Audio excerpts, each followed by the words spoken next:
약 2달 동안에 걸쳐서 로마서를 공부했고요.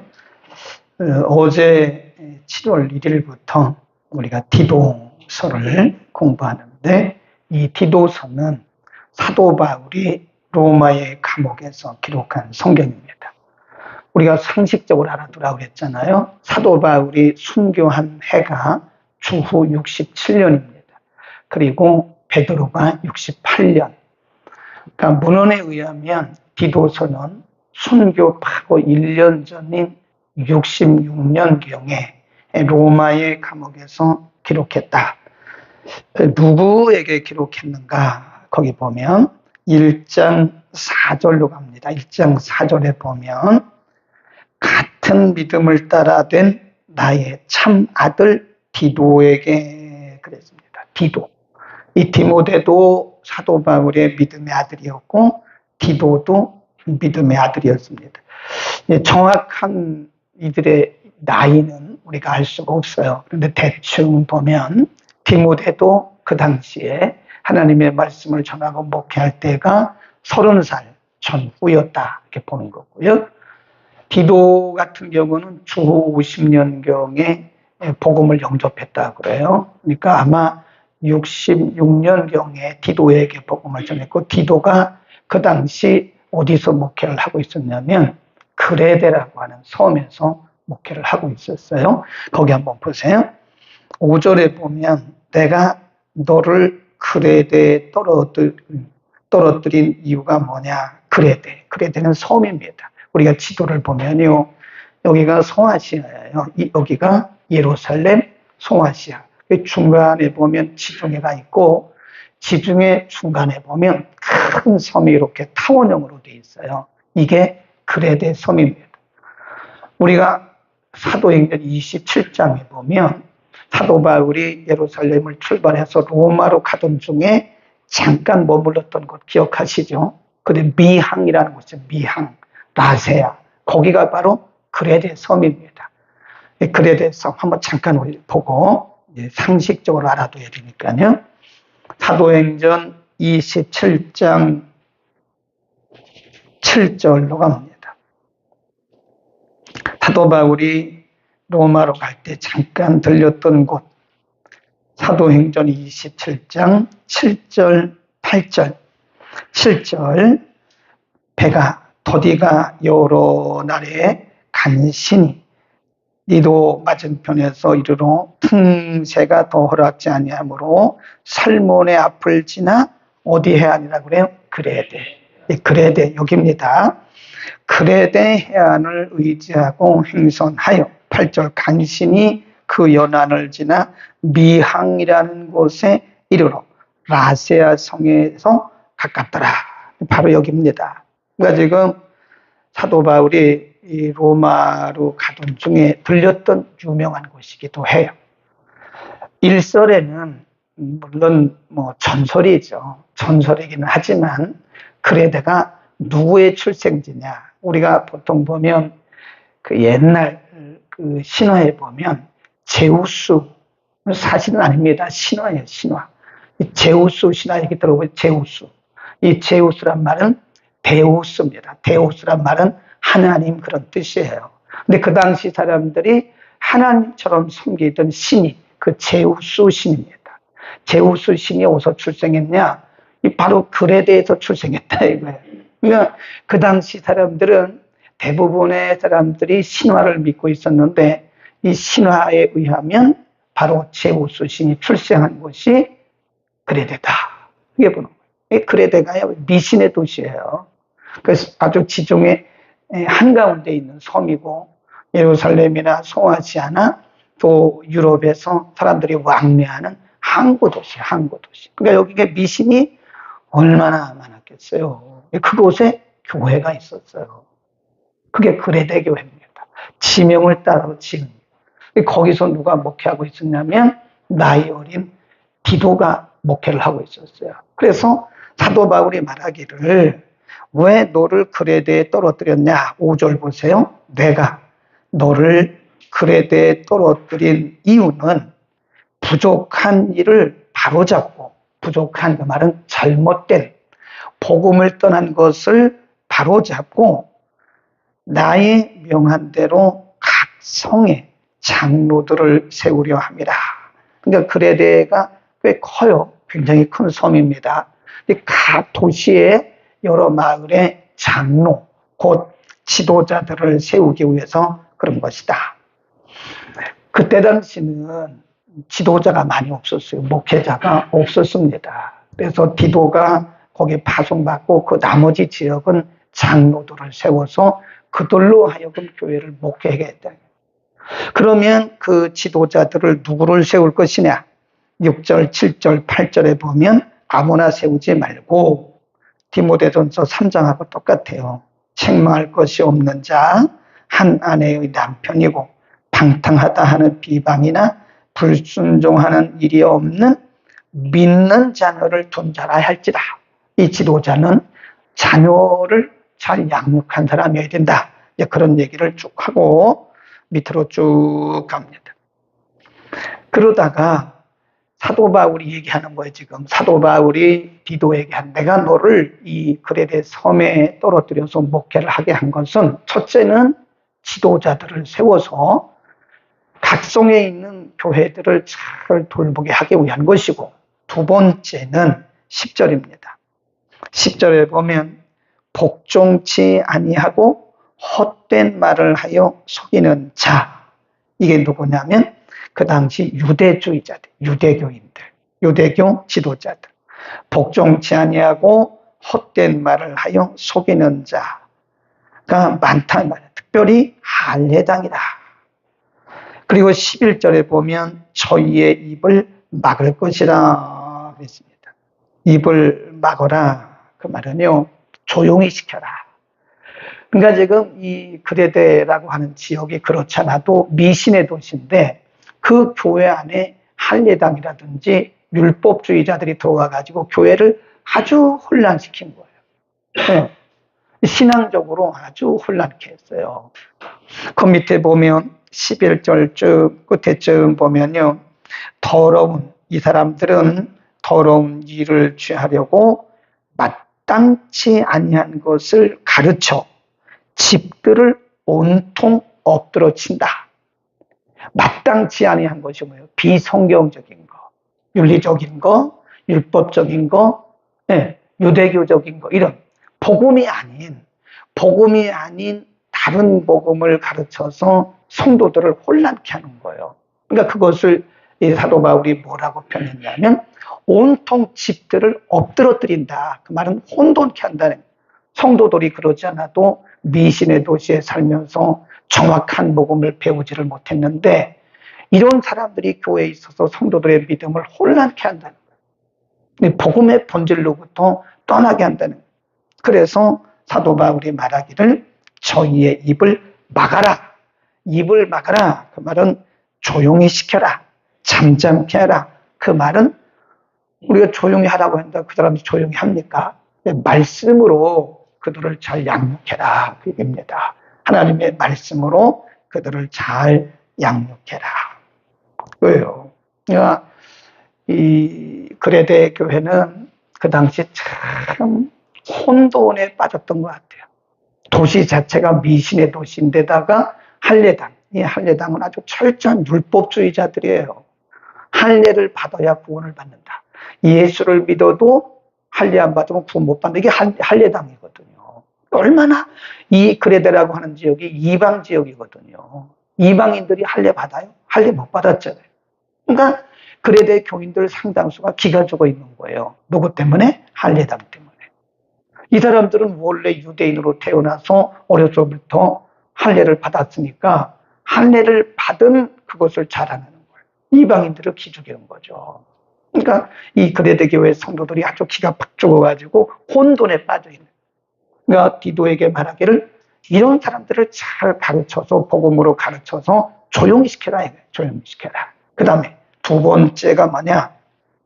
또 뭐라고 말씀했냐면 12절 보세요. 그레데인 중에 어떤 선지자가 말하되 그레데 사람들은 원래가 그 말이 항상 거짓말쟁이며 악한 것을 좋아하고 배만을 위하는 자들이다. 그래서 13절에 보면 이 증거가 참되도다. 그 말은 속설이 맞다 그 말이에요. 그레데 사람들에 대해서 일반적으로 내려오는 이야기가 뭐냐? 그레데 사람들은 거짓말쟁이라는 거예요. 지역 자체가, 그레데라고 한 섬 자체가 미신의 도시고 그 지역에 사는 사람들이 성품이 그렇다는 거예요. 네.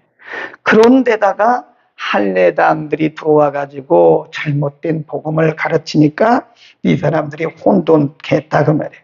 그래서 나는 이 참되도다. 그러므로 내가 저희를 어떻게 해요? 엄히 꾸짖어라. 엄하게 꾸짖어라. 그러니까 사도 바울이 디도에게 한 말이에요. 어떻게 보면 교회 안에서 지금 성도들을 혼돈케 하는 사람들에 대해서 데려다 놓고 1대1로 부드럽게 말해도 되는데 사도 바울이 말하기를 이 사람들은 부드럽게 말해서는 안 된다는 거예요. 네, 그 말씀 아니에요? 12절이. 원래 그레데 사람들은 속성이 그렇거든요. 속성이. 그래서 이 사람들은 부드럽게 말해서는 안 되고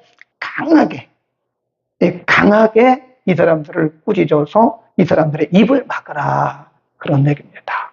그러니까 교회도요.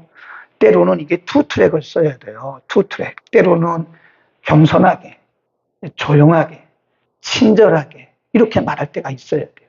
그러나 그래도 안 될 때는요. 이렇게 또 다른 면이 뭐냐면 강하게 말해요. 강하게. 이 투 트랙을 쓴다는 거예요. 두 가지 방법. 예수님도 보면 일반인들에 대해서는 예수님이 얼마나 부드럽고 온유합니까? 그렇죠?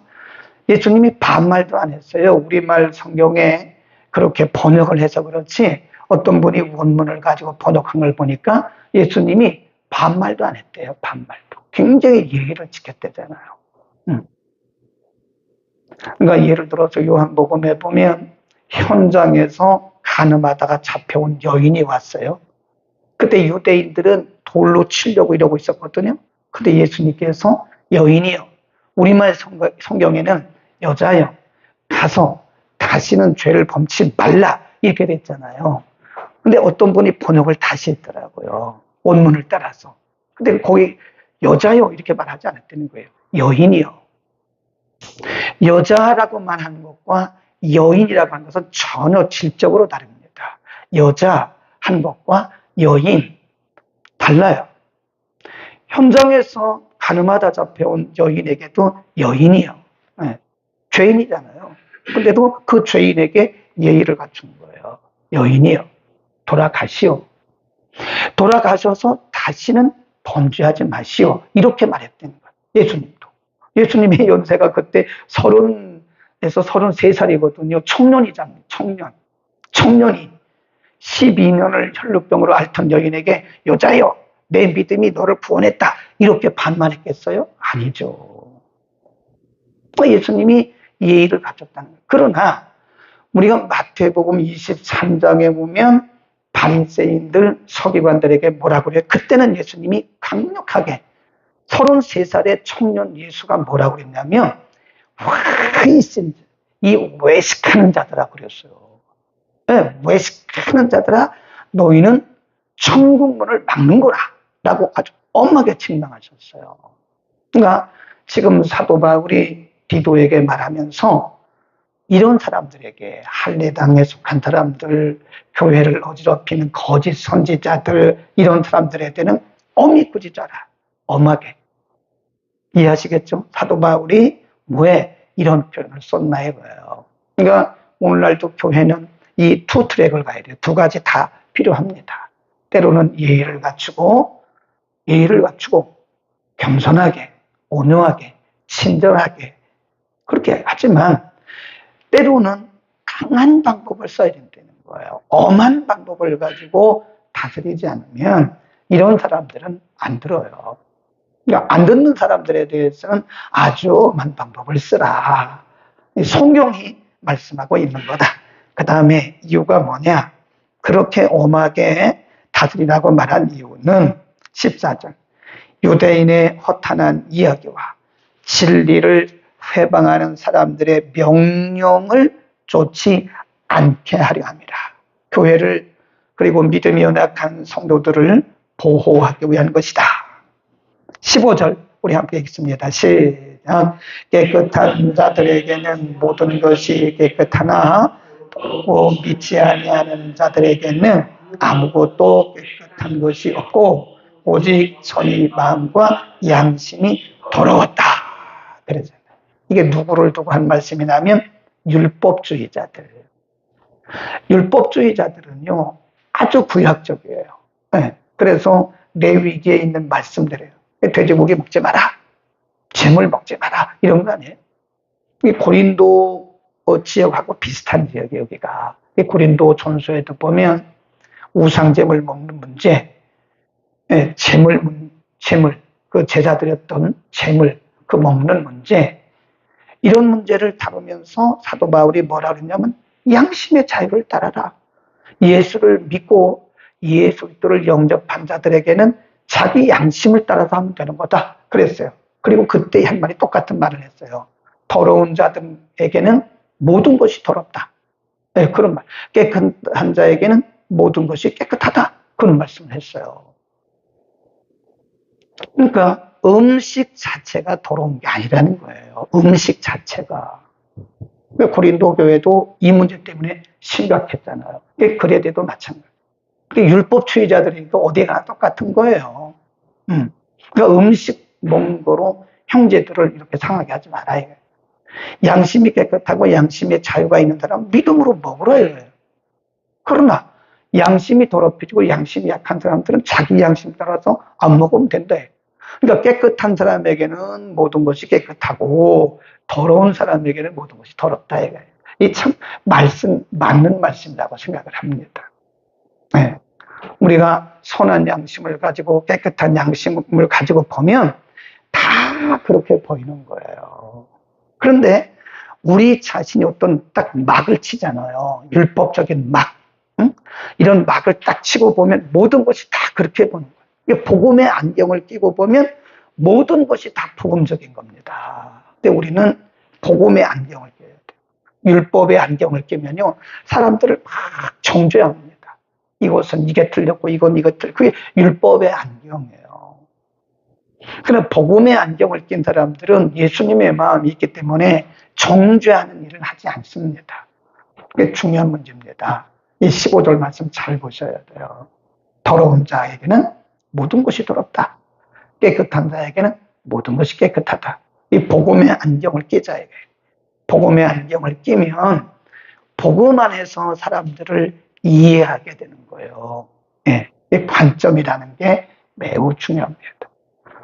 그러니까 지금 디도에게 사도 바울이 부탁한 게 세 가지입니다. 하나는 뭐라고 그랬어요? 장로들을 세워라. 두 번째는 거기 10절에 보면 11절에 보면 이 사람들을 입을 막아라. 교회를 혼돈케 하는 사람들을 잘 가르쳐서 조용히 시켜라. 그 다음에 13절에서는 이 사람들을 엄하게 꾸짖어라. 그래서 이 교회가 혼돈에 빠지지 않도록 질서를 잘 지켜가도록 해라. 그런 얘기입니다. 그러니까 여기 이거를 다 정리해서 보면 하나님 아버지의 마음이 뭘까요? 교회가 말씀 가운데 서는 거예요. 네, 교회가 말씀 가운데 서서 평안하게 복음의 열매를 맺기를 원하는 것이 하나님 아버지의 마음이에요. 그래서 하나님이 사도 바울을 통해서 때로는 꾸짖고 가르치고 조용히 시켜서 결국은 궁극적으로는 하나님의 교회를 평안하게 복음 가운데 세워라. 기도하겠습니다. 거룩하신 우리 아버지, 오늘 사도 바울을 통해서 기도를 통해서 기도서를 통해서 우리에게 주신 말씀, 이 땅에 있는 모든 지구촌의 교회들이 복음의 터전 위에 세워지고 이 땅 위에 있는 모든 교회들이 말씀 위에서 평안한 가운데 말씀의 열매를 맺기를 원하시는 것을 믿습니다. 하나님이 세우신 모든 주의 종들에게 복음의 능력으로 기름 부어 주시고 또 주의 세우신 모든 직분자들에게 하나님 복음의 능력으로 기름 부어 주소서. 지구촌에 있는 모든 교회들이 말씀 위에 서서 이 땅을 말씀으로 변화시키는 은혜가 임하게 하여 주옵소서. 오늘도 주의 이름으로 예배하는 곳곳마다 신령한 은혜를 부어주시고 오늘도 하늘의 신령한 은혜와 땅에 기름진 것이 교회들마다 흘러 넘치게 하옵소서. 하나님의 거룩한 영광의 인재가 교회들마다 드러나게 하시고 오늘도 말씀을 증거하는 모든 주의 종들을 말씀의 능력으로 기름 부어 주옵소서. 오늘도 우리 사랑교회 유치부 예배, 유년부 예배, 중고등부 예배, 청년부 예배, 영어 예배, 낮 예배, 밤 예배, 특별히 오늘 코로나 이후에 온 가족들이 함께하는 마음을 합하여 함께하는 찬양 모임에도 하나님 함께 하시고 참석하는 자나 또 함께하는 모든 성도들이 복음 안에서 은혜 안에서 하나 되게 하옵소서. 예수 그리스도의 이름으로 기도드립니다. 아멘.